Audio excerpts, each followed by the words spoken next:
Madison. Kenny, are you aware that Austin bought the old building, this place, he's tearing it down, Austin, the concrete burns?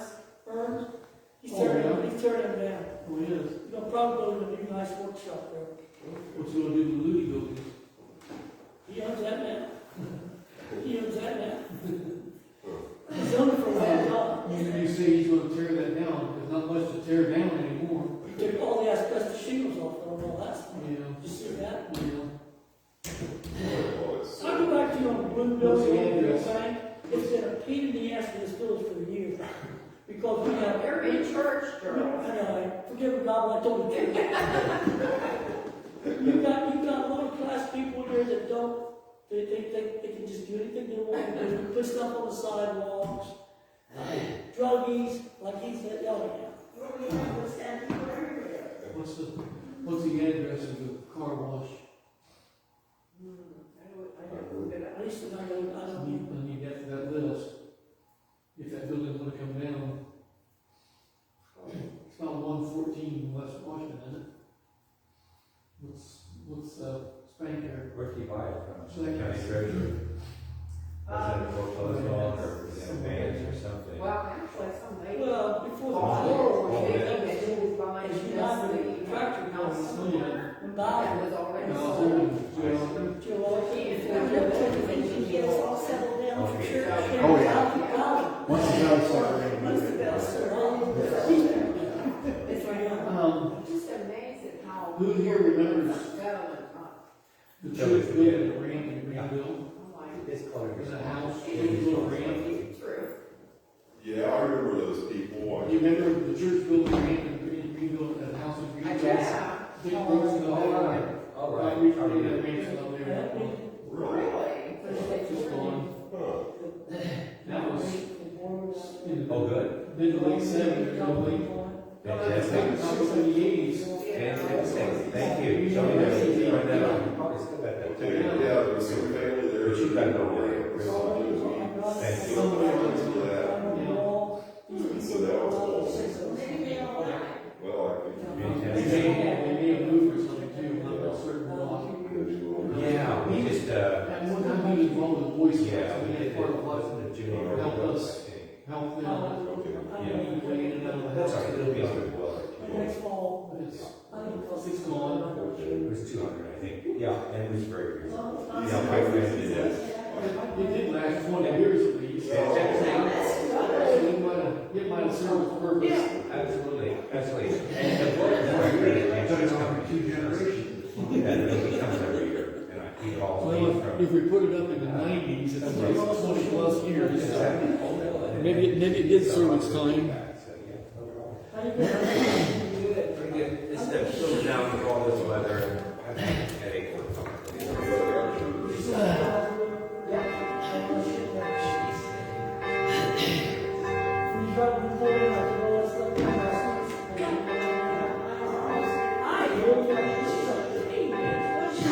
She's keeping me on task.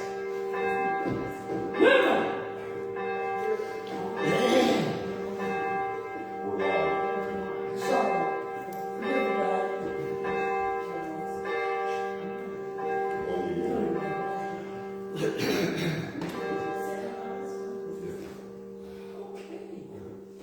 All right.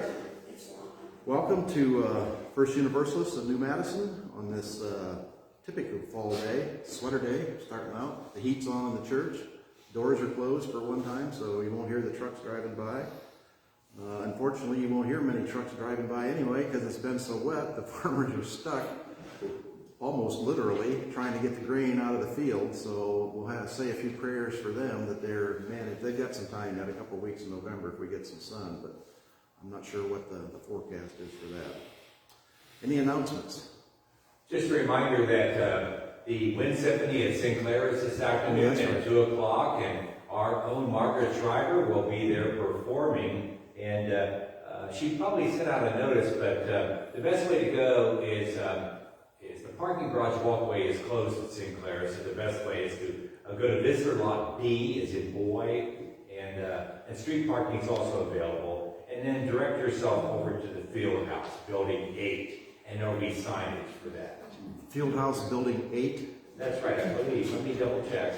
Yeah, she sent us a thing and I haven't printed it out yet. I'm gonna have to hurry home if I can make it. I've got it, we can make a copy for you, Tim, but it is the building 8, the Concert Center Field House, building 8. You go into the lobby and you'll be directed downstairs and it's through the door there.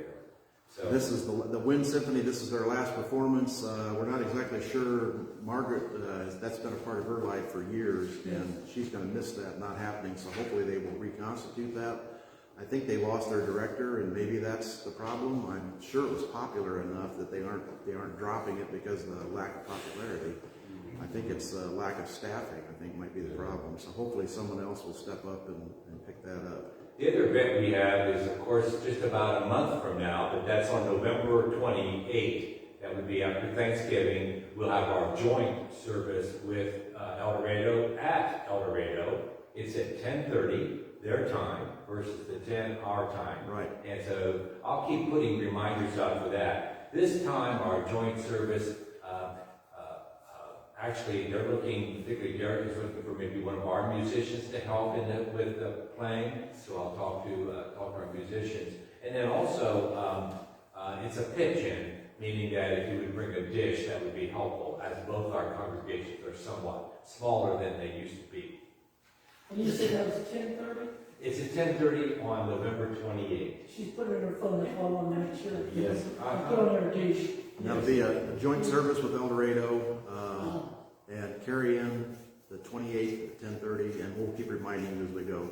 Thank We've you. done this before and had a real good turnout, and Derek always does a real good job, so we're looking forward to doing that again.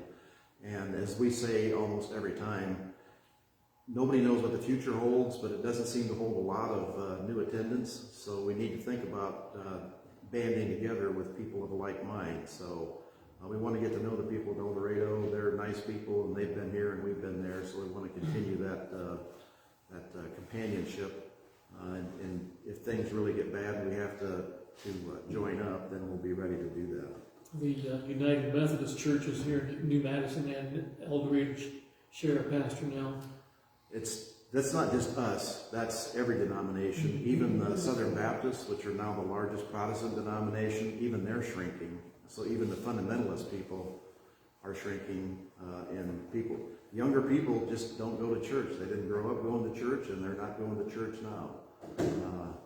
My feeling is, even if they don't go to church, they still need community, and you can't get all your community from online Facebook. So I think some of them are going to come back. So we want to be here and be available and offer community for anybody who needs it.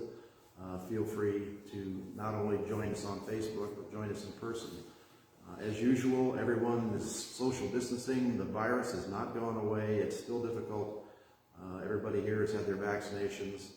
But if you feel inclined to come, wear a mask, please be vaccinated, and feel free to attend with us.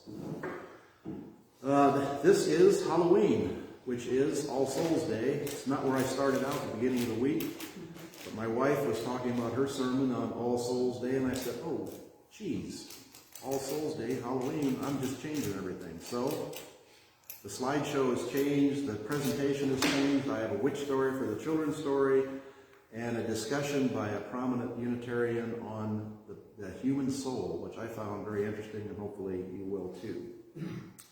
But as a consequence, I didn't get my thing printed out, stuff screwed up, missing back and forth, which is not unusual. So we'll just go through it and make it work the best we can. The prelude is, all creatures are the earth and sky, or of the earth and sky.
creatures, great and small. If you watch PBS, the TV show on Sundays about the veterinarians, always loved PBS and always loved the shows of the 20s and 30s in England. They have quite a flavor. All right, our chalice lighting. Since it's Halloween, magical elves have already lit the chalice. That saves us doing that. So we want to center our minds, our hearts, and our thoughts on our worship today.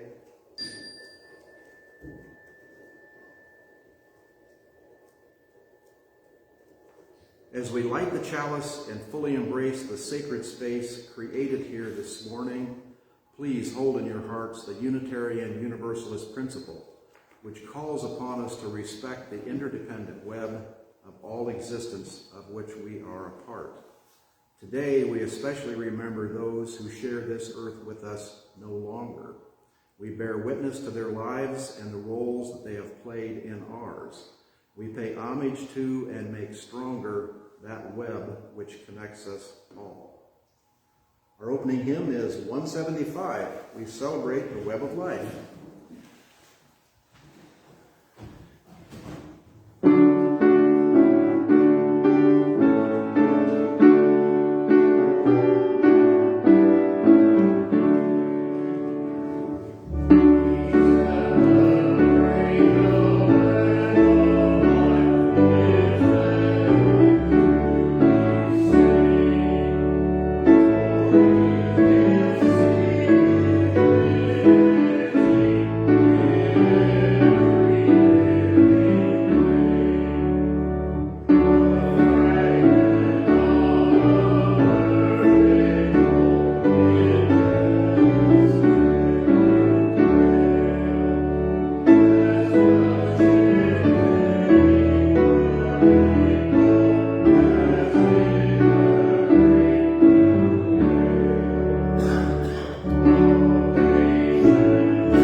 Respect the water, land, and air, which gave all creatures birth.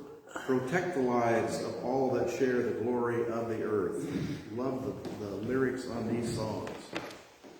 All right, our affirmation is hold fast to summer by, what a bunch of coincidences. The author of this is Ben on All Souls Day. Hold fast to summer, enjoy with heightened appreciation these still warm October days, create more memories, take more pictures, enjoy a bit of denial. Suck all the summer sweetness out of your sun. This is a Russian folk tale, Baba Yaga. Once upon a time, an old man lived in a hut with his little girl, Natasha. So happy they were. At tea time, they would play peekaboo behind the samovar. You know what a samovar is? A huge teapot that they use in Russia, strawberry jam. Everything was fine. The only sad times were when the old man remembered how much he missed having a wife by his side and a mother for Natasha. One day, the man met a woman he liked a lot, and before long, they were married. At first, Natasha was glad to have a stepmother to look after her. But this is a fairy tale, so we know what's coming. One day, the man, not for long, the stepmother started all kinds of strict new rules. Natasha wasn't allowed to play games like peekaboo anymore with her father. She wasn't allowed to have other girls over for tea. Her stepmother said that little girls shouldn't have tea at all, much less eat bread and jam. All Natasha got for dinner was one small crust of bread, and she must leave the hut to eat it. I think we know where the witch is coming from.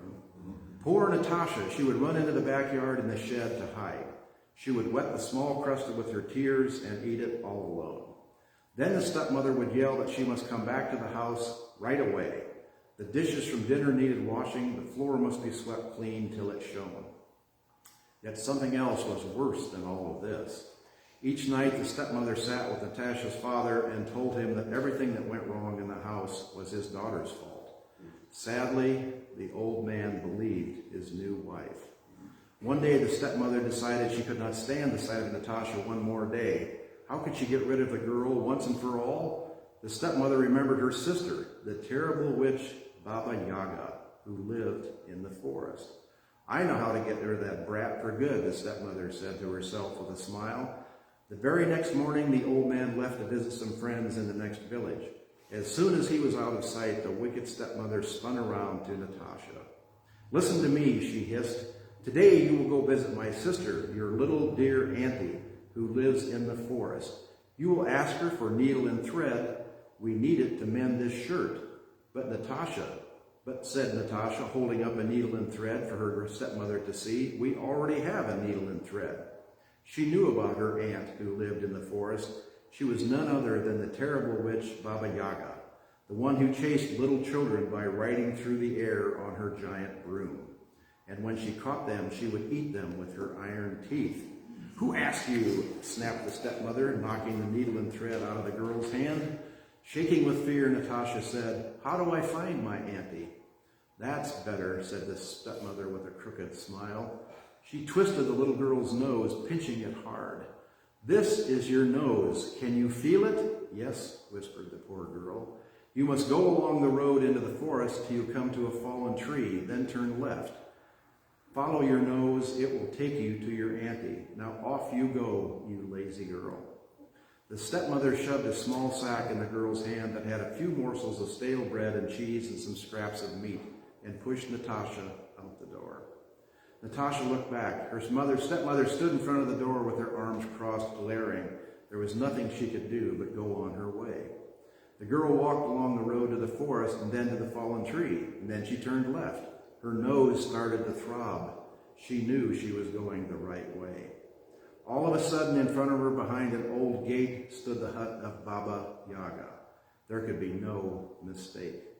Only the hut of Baba Yaga the witch stood high on one giant chicken leg and could walk around the yard by itself. When it turned to face you, the front windows looked like two eyes and the door looked like a mouth. The two gate doors in the fence were open. When Natasha pushed them a bit to go through, they made a terrible squeaking sound. On the ground, she noticed a rusty oil can. The girl picked it up. How lucky, she said, there's some oil left. She poured a few drops on the hinges of the gate. Now both gate doors swung open without a peep. Important note, keep this in mind. As Natasha walked closer, Baba Yaga's house turned on its chicken legs, and it faced her. Frightened as she was, the sound of crying made Natasha turn around. A servant of Baba Yaga was standing in the yard, crying and wiping tears on her sleeve. How lucky, said Natasha, that I have a handkerchief. She untied her handkerchief, shook it clean, and carefully put the scraps of food in her pockets. She gave the cloth to Baba Yaga's servant, who wiped her tears with it and smiled.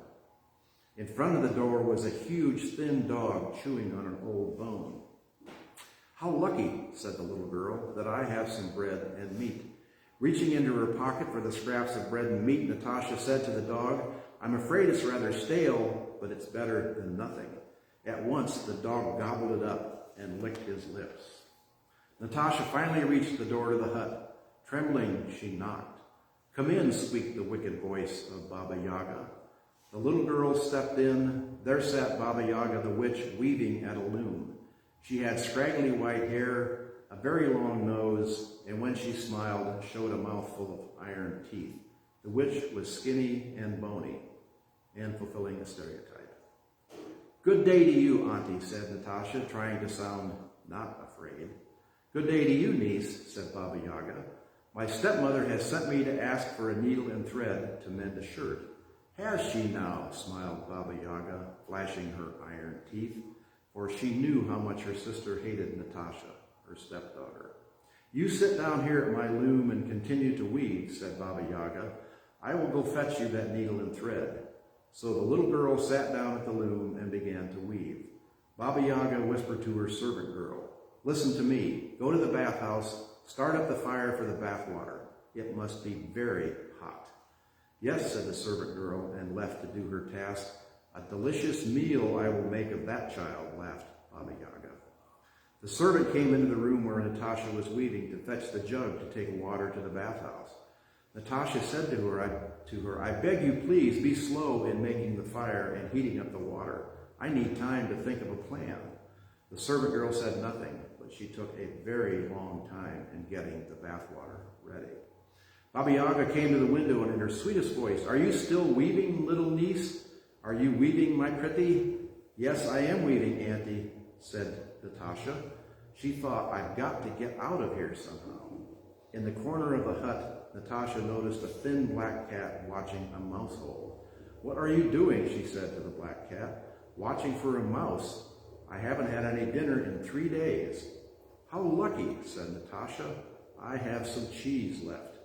She gave the cheese in her pocket to the thin black cat, who gobbled it up. The cat said, little girl, do you want to get out of here? Of course I do, said Natasha. I fear that Baba Yaga will try to eat me with her iron teeth. That is exactly what she will do, said the black cat, but I know how to help you. Whispered the cat, do you see that comb on the stool? Do you see the towel? Natasha nodded.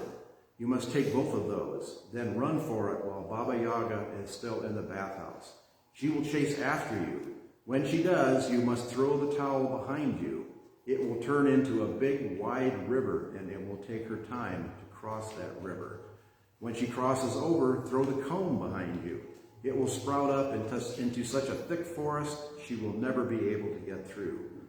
But if I leave the loom now to pick up the towel and the comb, she will hear that I have stopped weaving. Then she will be able to catch me before I even have a chance to escape. Don't worry, said the thin black cat. I'll take care of that. Then he took Natasha's place at the loom. Clickety-clack, clickety-clack.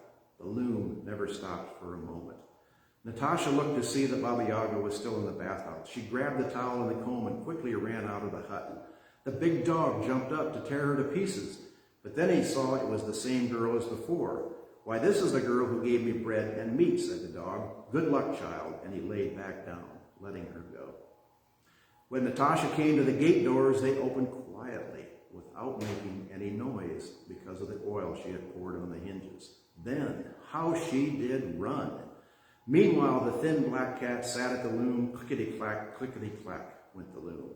Baba Yaga came to the window. Are you weaving, little niece? She asked in a high-pitched voice. Are you weaving, my pretty? I am weaving, auntie, said the thin black cat while the loom went clickety-clack, clickety-clack. That's not the voice of my dinner, said Baba Yaga. She ran into the hut. At the loom was no little girl, but only a thin black cat. Grrr, said Baba Yaga. She jumped at the cat. Why didn't you scratch that little girl's eyes out? The thin black cat replied, in all the years I have served you, you have given me only water and made me hunt for my dinner.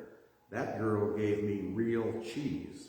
Grrr, Baba Yaga. She grabbed the cat and shook it hard. Turning to the servant girl, she gripped her tightly and yelled, why did you take so long to prepare the bath?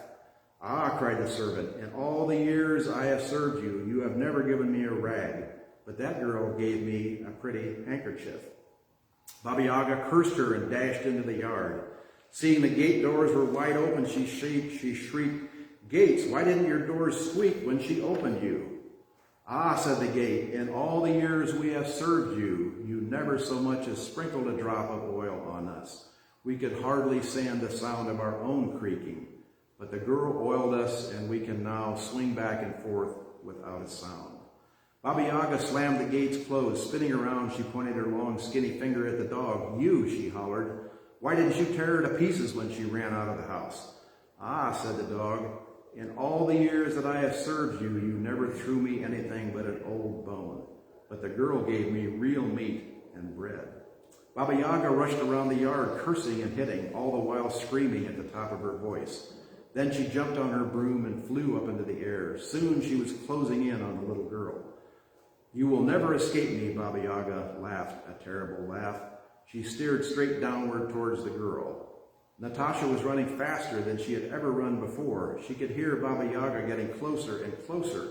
She remembered the thin black cat's words. She threw the towel behind her on the ground. It grew bigger and bigger and became wetter and wetter. Soon a deep, wide river stood between the little girl and Baba Yaga. Natasha kept running. Oh, how she ran. When Baba Yaga reached the end of the river, she screamed louder than ever, for she knew she could not fly over an enchanted river. In a rage, she flew back to her hut, gathered all her cows, and drove them to the river. Drink, drink, she screamed at them. The cows drank up all the river to the very last drop. This is a fairy tale. Baba Yaga hopped back on her broom and flew over the dried-up river to catch Natasha. She had run on quite a distance ahead. In fact, she thought she might at last be free, but her heart froze in terror when she saw the dark figure in the sky speeding behind her again. "This is the end for me," she cried. Then she remembered what the cat had said about the comb. She threw the comb behind her, and the comb grew bigger and bigger, and its teeth sprouted up into a thick forest. It was so thick that not even Baba Yaga could force her way through. Screaming with rage and disappointment, she finally turned away and flew back to her hut. The tired girl arrived at home. "At last I am home, but I cannot go inside," she said to herself, thinking of her stepmother. "What will I do?" She waited outside in the shed for her father to come home. When she saw her father pass by, she ran out to him. "Natasha, where have you been?" cried the father, "and why is your face so red?" The stepmother came out to see what all the fuss was about. She turned yellow when she saw the girl, and her eyes glowed green, showing her true self. By this time, Natasha was not afraid. She told her father everything that had happened. When the old man learned that his wife had sent his own daughter to be eaten by the witch, he was so angry he drove the stepmother out of the hut, never to return. From then on, the father took good care of his daughter and never let a stranger come between them. Once again, the table was piled high with honey bread, strawberry jam, and tea. Father and daughter played games of peekaboo until it was time to go to bed, and the two of them lived happily ever after. Yes? When was this story written? Do you know? This is an old Russian fairy tale from the 1800s, early 1800s. And Baba Yaga is a traditional... Written before children's services. Yes. Yes. But you notice the witch is the same thing, and whether it's written from the Brothers Grimm in Germany, or the Russian fairy tales, or in American lore, the witch always has the same position, is always the evil, always has green eyes, always has a long nose, is always skinny with bony fingers. That tradition has been created and run. And then we want to go back to, if we have time sometime, we'll go back to the Inquisition and I forget the Book of Souls. There's a book written by the Catholic Church when they were threatened by the power of women, and you might have already heard this, that women were condemned for being witches for any reason whatsoever, and thousands of women, which are basically the older single women who followed the herbs, were the medicine, the people who knew how to cure the ills in those days, how to use herbs from the forest, and who basically took care of people. The old crones, as they were called, they were pointed out and singled out and separated, so people gave their loyalty to the church instead of the people in the village who could help them. We'll do a little inquisition into that as we come along. Okay, sharing of joys and concerns. We're thankful that Jeffrey Feltman is back in the United States. I put a little thing on Facebook. If you saw, I think it was Thursday on PBS, there was an extended interview about the conditions in Ethiopia and the Sudan. He was right in the heart of that, and luckily it was out before the actual coup took place. And so we'll see what happens there. But a case of military government ceded over authority to a civilian government, didn't like the way things are going, so the military government basically kicked the civilian government out and locked them up. And now the people are in the streets protesting again. And unfortunately, the military knows no bounds as far as respect for human life, so people have been killed and shot. So things are in a mess again. which is not unusual. We still want to keep Haiti in our prayers.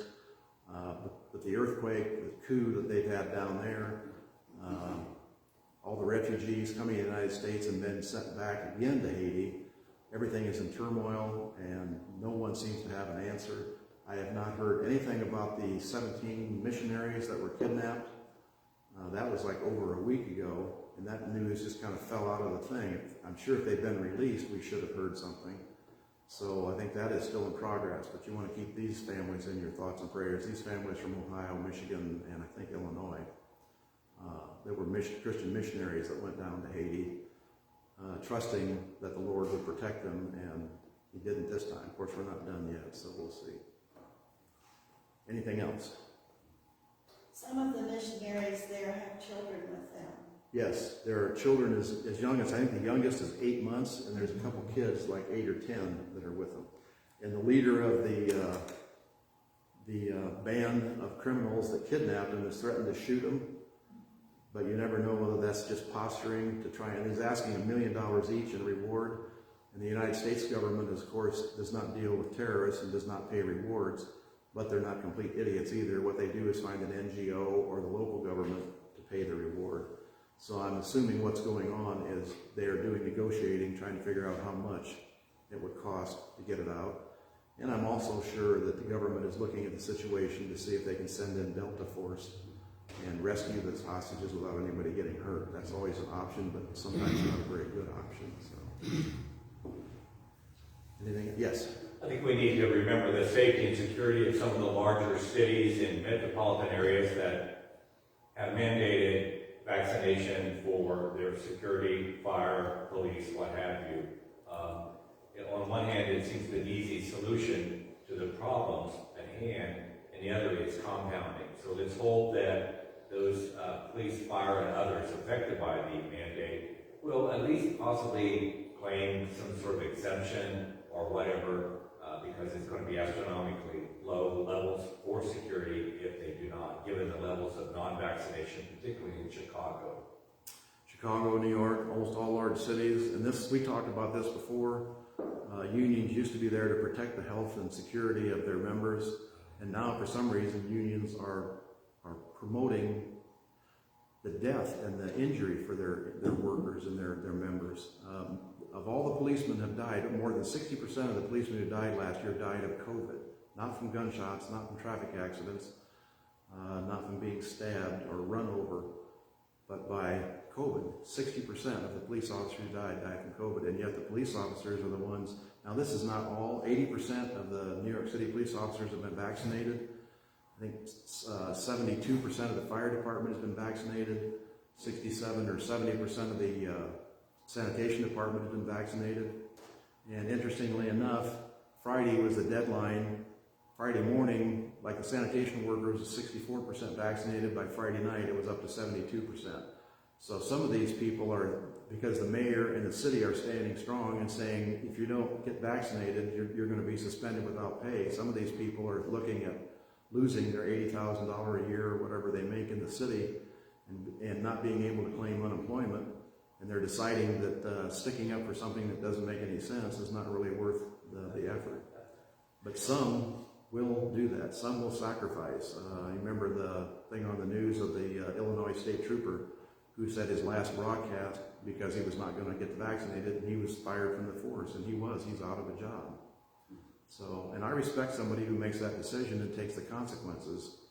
I don't respect someone who tries to browbeat and blackmail the city into saying you won't have any protection and everybody's going to die if you don't do what we want you to do. That part, I don't go along with that. Anything else?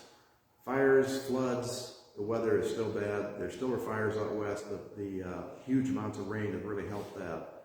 So, but now they've got the landslides and floods because they're getting 8 and 10 inches in a 24, 48-hour period, which once the vegetation is washed off the ground or burned off the ground, there's nothing to hold the water back. So it just goes from one thing to another. All right, one more candle for those thoughts, prayers, wishes that are unspoken. And if anybody watching on Facebook has any, please contact us. Oh, the other thing is, we want to go to the Levi Coffin Museum. I've not heard from anybody who's interested in going, so I'm going to call and get that set up. Tara and I are going to go sometime probably next week or the week after. I will announce that on Facebook. If anybody wants to go along, you're more than welcome to. That's the Levi Coffin Museum in Fountain City, Indiana. And we'll probably go to the Fountain City outlet for cheese and all kinds of flour and sundries and everything else. That's just a short trip up the road. All right. The message is Call of Our Faith, which that was the old one. The message now, considering it's All Souls Day, is Care of the Soul by Wayne Arneson. I found this, and I've got a little thing on All Souls Day if we have time to do it. I didn't get my... Let's see if this will go. That's All Souls Day, and this is... Does anybody know what this is? You may recognize the figure on the left, or my right, your left. This is Lemuria. That is a Roman holiday of the dead. This started 2,000 and 3,000 years ago, the idea of All Souls Day, Halloween. And you see this gesture, the thumb between the two fingers. That is the owner of the house, or the master of the house, would get up at midnight, go through all the rooms with this gesture, spitting black beans in every room, wash his hands, saying 9 times over and over again, "Begone spirits, begone spirits, begone spirits." The Romans also believed that everybody came back, but not necessarily as an evil spirit, but just as a spirit in the house. They could have good intentions or bad intentions, but they did clutter up the house and make things difficult. So superstition is nothing new, and you would think as civilization progresses, superstition would disappear. Nah, it's still with us today. You'll still find people tie a string around your finger and go out to the crossroad at midnight in the moonlight and turn around 3 times. It's the same thing. Touch a frog and get warts. I mean, there's just all kinds of that stuff. So, now we're back to All Souls. The soul is a messy thing for Unitarian Universalists. We are burdened by whatever childhood definitions or images of soul we have imposed upon us or picked up by osmosis. We are handicapped by a vacuum of contemporary reflection on the soul by scholars, theologians, or scientists, precisely because the word itself carries so much baggage. We are intimidated by the possibility that we will be greeted by other Unitarian Universalists with the same chilly reception that this author received when he presented a paper on science and religion, that the soul might be an idea worth considering. The burden of childhood definition we carry with us when it comes to the word soul is the speculation about whether there is a material entity that is the essence of life. There is a true story of the wealthy man who offered a great reward to anyone who could scientifically prove the existence of a soul that survived after death. The most promising study submitted, a researcher who arranged with a hospital, and I'd be interested to know what hospital that was, to monitor the before and after weight of dying patients in order to determine whether any mass had disappeared as the patients expired. And as you all probably know, there's scales in every hospital bed. You don't have to get patients out of bed at the hospital. So I'm sure somebody was in there recording the weight as that patient, and then when that patient was pronounced dead, they took another weight to see if there was any change. This macabre experiment was apparently not considered worthy of the philanthropist's reward, probably because they didn't discern any change. I'm sure if they would have discovered that the soul had left the body and there was a significant difference in weight, they would have. The Romans and some of the other, like Chinese, used to believe that the actual last breath had weight. When you expired and took that last breath, there was you could see the soul leaving the body, and you can see that in movies where they have a little. If you watch the Harry Potter thing, when the soul, what are they called, the tormentors, start sucking the soul out of somebody, the little light kind of leaves their body. That's the whole thing. Some believers in the soul aren't interested in proving that the soul has a material existence. They may, in fact, believe the soul is a non-material entity that does exist, and it leaves the body on death to go to heaven or hell. And we could say heaven or hell is a Protestant thing. Who knows the additional third place you can go in the Catholic religion? Purgatory. Heaven is where if you are clean and lived a perfect life, you go directly to heaven. How many of us are going to fit that? If you've lived an evil life, you go directly to hell. How many of us are going to fit that? Which leaves the big middle ground. It's called purgatory. It's where you go to wait while your soul is judged. And what caused the Reformation? When you were in purgatory, if enough people prayed for your soul, you would be elevated to heaven.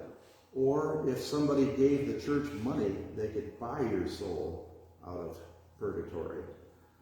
Yes? Do they still believe that in the Catholic Church? Some people, the more conservatives, still believe that. Nobody's going to tell you you can donate money to the Catholic Church and get your wife or your child or your grandfather's soul out of purgatory. But we still see people giving large amounts of money to the church. So I would not say that that is completely out of the realm of possibility. Another one, if you want to add a modern one to it, is the Mormon Church. The Mormon Church converts people after they're dead. They will pray for the person. That's why the Mormons are really big in genealogy. They go back through genealogy, find the history, create the lives or reconstruct the lives of these dead people, convert them into Mormonism, and then get a point on their scale for converting more and more people. So some people just sit at the archaeological center in the Mormon temple and convert people. So, yes, throw up your hands.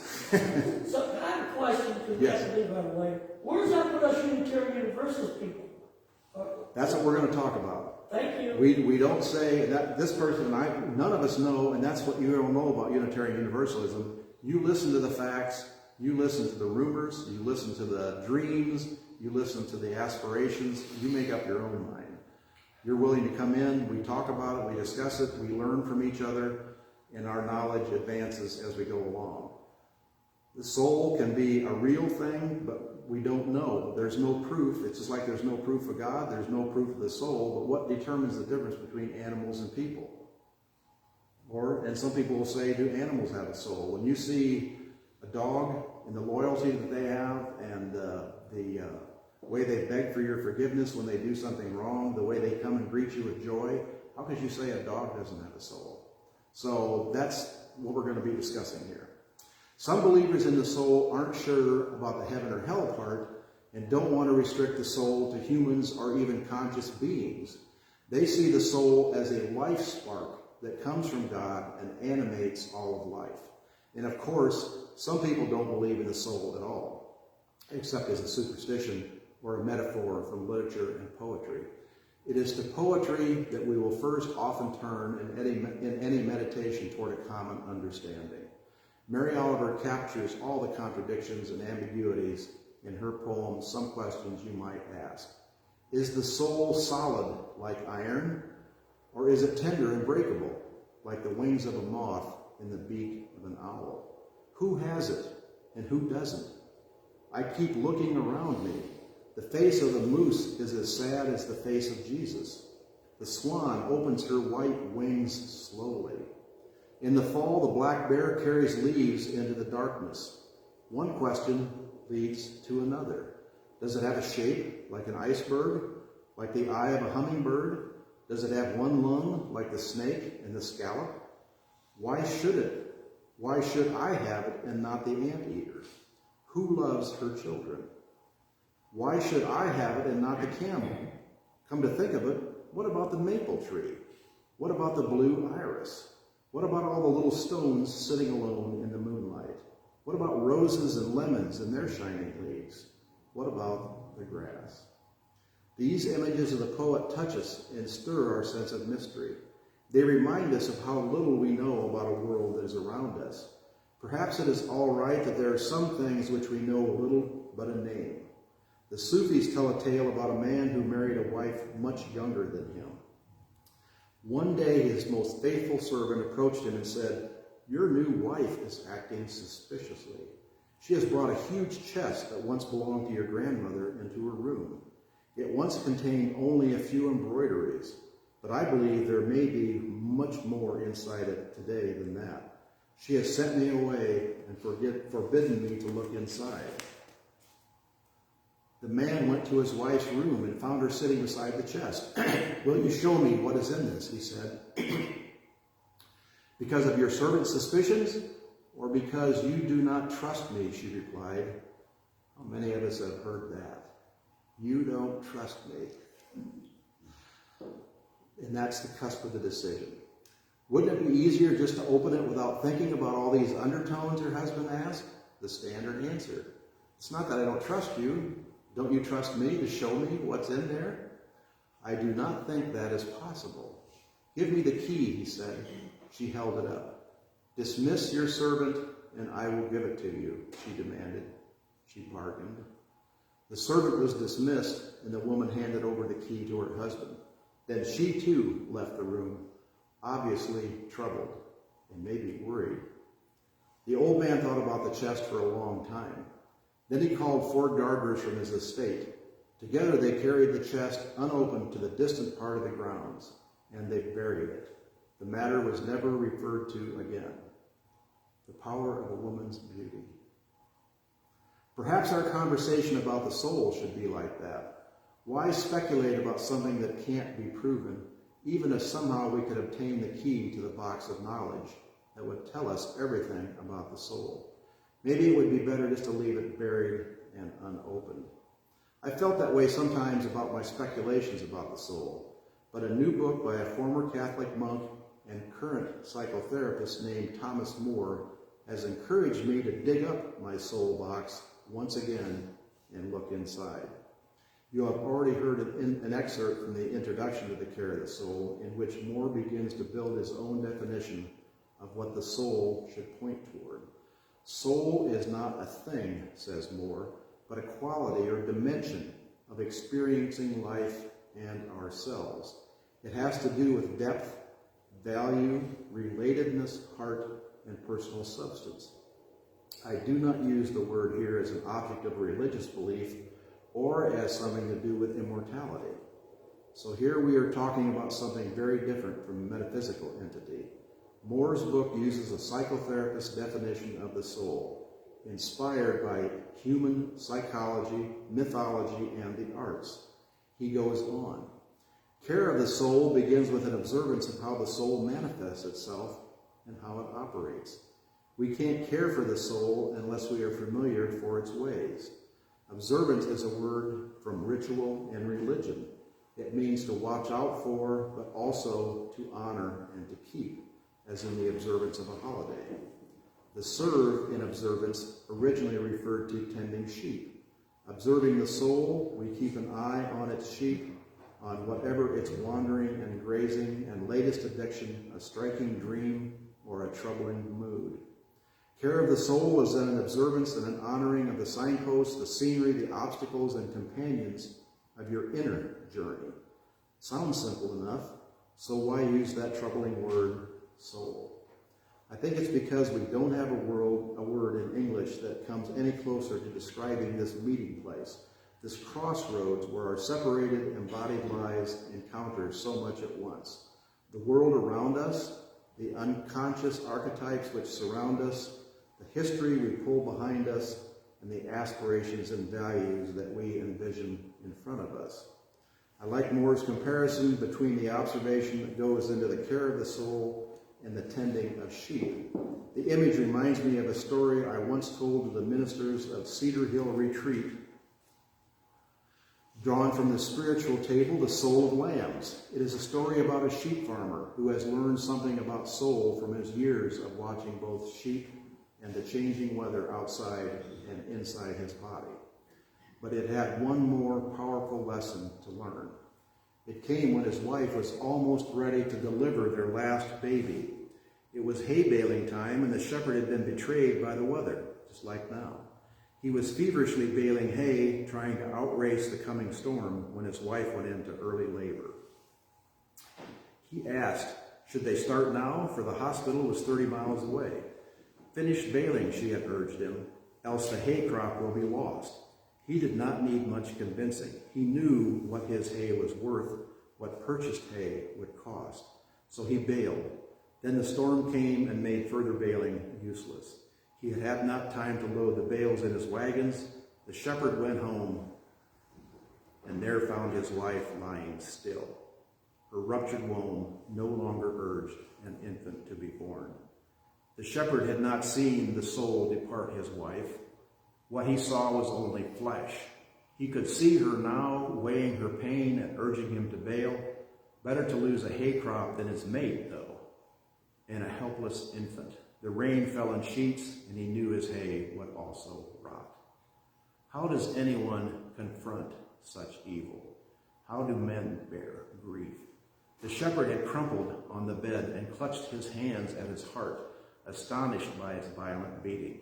He feared it might burst. Pain shot toward the shepherd's shoulder, but he saw that succumbing now would be a cruel, pointless joke. He vowed, "No, I will not die today. I am still more than meat." The shepherd did not weep. His heart regained his ancient pace. Slowly then he rose and sought help. How does anyone confront such evil? How do men bear grief? How indeed? How had we not our souls to teach us to endure? There are things on earth that can't be seen, not with the naked eye, not with microscopes, not with binoculars, none of these lenses. There are things within each creature that can never be explained, to wit, what is the soul and where is it? And let me throw in a story. When my second child was born, we were farming. Almost the same thing as this. 3 a.m, my wife goes into labor, says we need to go to the hospital. I said, how far apart are the contractions? They're like 15 minutes. I said, I'm going to go do chores now and feed the animals so I don't...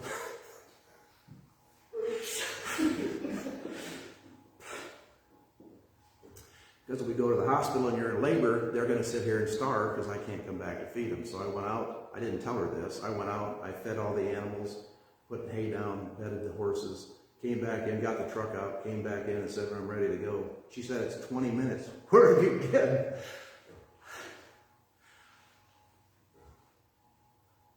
I thought I fell down the mouth and was hurt out in the barn. So these things do happen in real life, and they test your soul. And sometimes farmers make the wrong decisions.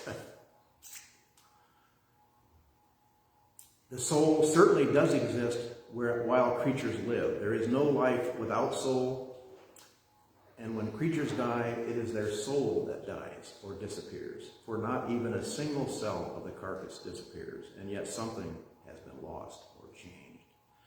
We are talking now about the soul as something that teaches us to endure, that is part of the courage and wisdom that grows from life experience, from unearned and unexplainable suffering, something that we sense is either lost or changed when we were in the presence of death, and something that helps us to choose to live to the face of it. Sometimes it's a crisis, a profound loss, or a dramatic change in circumstances that puts us squarely at the crossroads space where we recognize that the soul is all we have. As the shepherd continues to live his life on the farm, alone now with his sheep, he sums up what he learned about the soul. I know 3 things to see the soul, he thinks to himself, though not with eyes. Each is a mode of loving. Each is a mode of loving vision. One mode is passion. A second mode is parenthood. In a third way we see the soul is in husbandry, care of your animals, care of your livestock. In the passionate is love for his wife, and in their role together as parents, and in the daily caring for all the outward things that sustain his sheep and his farm, this shepherd feels he understands all that he can know about the soul. All these insights are echoed in Thomas More's understanding of what constitutes the soul. But More adds one more way of seeing the soul, a belief that it is actually a key we can use and everyday use to open that mysterious box we have buried in our psychic backyard. Tradition teaches that the soul lies midway between understanding and unconsciousness, that it is the instrument neither of the mind nor the body, but the imagination. There is a 4th way of seeing the soul, and the key to the box is understanding, Tom Moore's understanding. To say that imagination is the key to understanding your soul is not to concede that the soul is less than real. If we are truly observant and honoring in the daily messages our soul sends us, even we can greet these messages with imagination rather than literalism. We can find that our soul becomes a true companion, easing our passage through this very real and very difficult world. What are the daily messages of the soul? Ironically, many of them are symptoms, physical and emotional signals we usually try to suppress or ignore, or simply wait till they go away. Insofar as psychotherapists and clergy work together in a common field, it is the common field of symptoms. People come to us with symptoms they don't understand and they want to go away. When we have the good sense to invite people through acts of imagination to befriend rather than antagonize their symptoms, they don't want to hear it. To suggest that a painful symptom or a family tragedy or a difficult emotional setback might also be a vehicle for knowing the soul sounds too pat, too superficial, but it is just the opposite. Some of my own interest in dreams and dream work has arisen from seeing them as messengers from that integrating, valuing, creating, enduring place I call the soul. In his book, Tom Moore relates a powerful dream image from a client whose symptom was an eating disorder. She brought a dream to one of their conversations in which she discovered that her esophagus was made of plastic and wasn't long enough to reach her stomach. The image of a plastic esophagus is a perfect one for our modern world. Our means of connecting our inner work do not reach deep enough. The esophagus is an excellent image of one of the soul's chief functions, to transfer the material of the outside world to the interior. But in this dream, it is made from an unnatural substance that stands for the superficiality of our age, plastic. And if this soul function is plastic, then we will not be well fed. The soul feeds on life around it. To the soul, the ordinary is sacred, and every day is the primary source of religion. For this reason, any community that is concerned with the soul must recognize the connection between soul, daily life, and spirituality. The soul needs a vivid spiritual life that keeps it connected to the outside world. That's what church is. That's what church helps you to do, is create that spiritual life that connects us from the inner world to the outer world. A spiritual life that does not smother the soul in notes that it is trying to pass for meaningful ritual. A spiritual life that offers an articulated worldview and a sense of relatedness of the whole. And let's go back. We don't want to go through rote spiritual ritual. When we do the water ceremony, we want that to be individual to us, to our water ceremony, not just something we read every Sunday, which is what I am attempting to do every Sunday here, is make every Sunday a real living Sunday, not something where we just go through and say the same things over and over again, which is what I remember from when I went to church. How this soul and the church are connected. Everybody has a soul, but not everybody knows how to touch and heal and nurture that soul within their lives. Care of the soul can be encouraged by the recovery or the sustenance of a formal religious tradition. The practices of preparation for and the observation of the signals of the soul are what religious tradition is all about. The opportunity that church creates for conversation and mutual support in groups, small and large, formal and informal, helps us developing courage and the language to talk about soul, a part of what religious tradition is all about. It is a great gift and the great curse of many Unitarian Universalists that we are more comfortable with the intellectual path of religious understanding.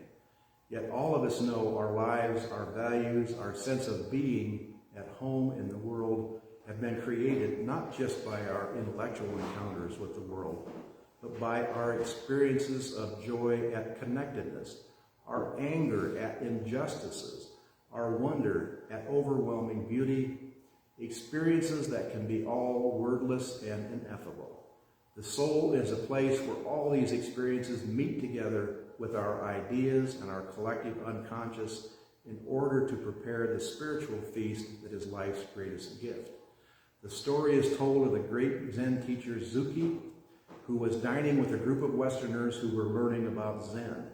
The seminar for the day had ended, and Zuki was trying to eat his meal. But one man was particularly insistent on continuing to ply him with questions. "Mr. Zuki, how would you sum up Zen for a Westerner like me?" With unusual vigor in his voice, Zuki looked him in the eye and said, "Eat." It is a story of our tradition we could well take to heart. Perhaps the vernacular of African American speech has best captured the correct meaning of the word soul.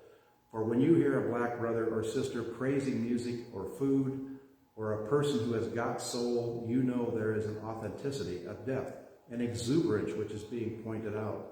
We continue to strive in this church for some of the soulfulness to permeate our theology, our community, our daily lives together.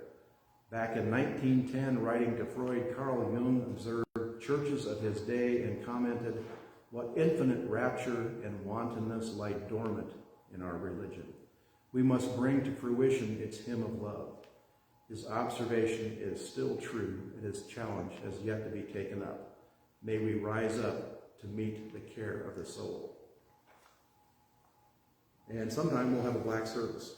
We'll do black hymns, we'll stand up, we'll raise our hands, and we'll meet the soul, if you can do it. Any questions, comments? Covered a lot of material, something worthy to think about, and we will return to this in a future time too. So, keep your ancestors safe. And let me go back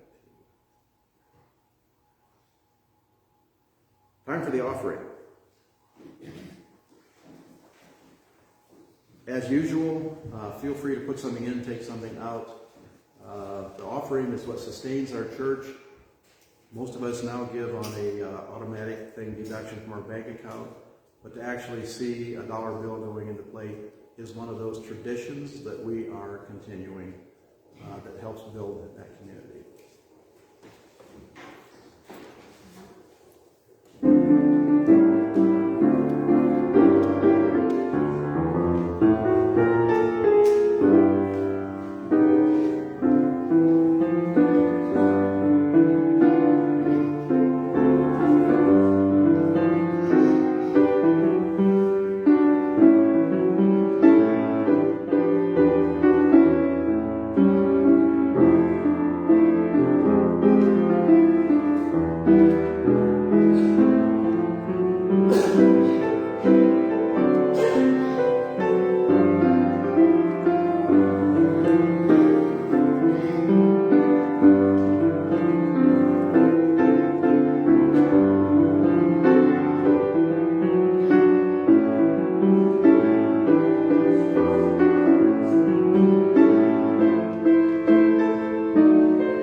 So appropriate for today. The theme song from Bewitched.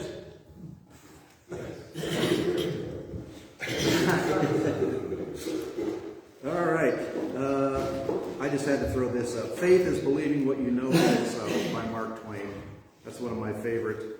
And it does not mean you cannot have faith. It's one of those things that says faith is believing something your mind and your intellect tells you that this can't be true, but you believe it anyway. So.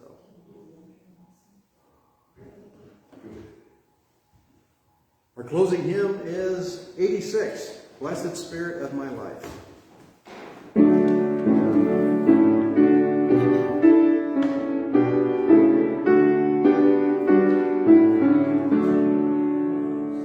Blessed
hear the still small voice in me. Help me live my wordless creed as I comfort those in need. Fill me with compassion, be the source of my intuition. Then when life is done for me, let love be my legacy. Our closing words are from Margaret Fuller. All around us lies what we neither understand nor use. Our capacities, our instincts for this present sphere are but half developed. Let us confine ourselves to that till the lesson be learned. Let us be completely natural before we trouble ourselves with the supernatural. I never see any of these things, but I long to get away and lie under a green tree and let the wind blow on me. There is marvel and charm enough in that for me. All right. Our postlude is Autumn Leaves, and before we do that, we had pumpkin muffins my wife made like 3 days ago, and she put a bag of them in the freezer so I wouldn't eat them all, so they're here for you to share. And I can tell you, if you don't eat them today, I'm taking them home and eating them. There's hot water plugged in for the coffee. Unfortunately, I forgot to replenish. There's only like one thing of coffee left, but there's tea bags if you want a hot tea with your muffin. And I'll have more coffee here next week. All right, Autumn Leaves.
Very nice. And my favorite picture, Yosemite, of course, with autumn leaves. That concludes our service at First Universalist. Be safe, wear your mask if you're out in public, and we hope to see you next week.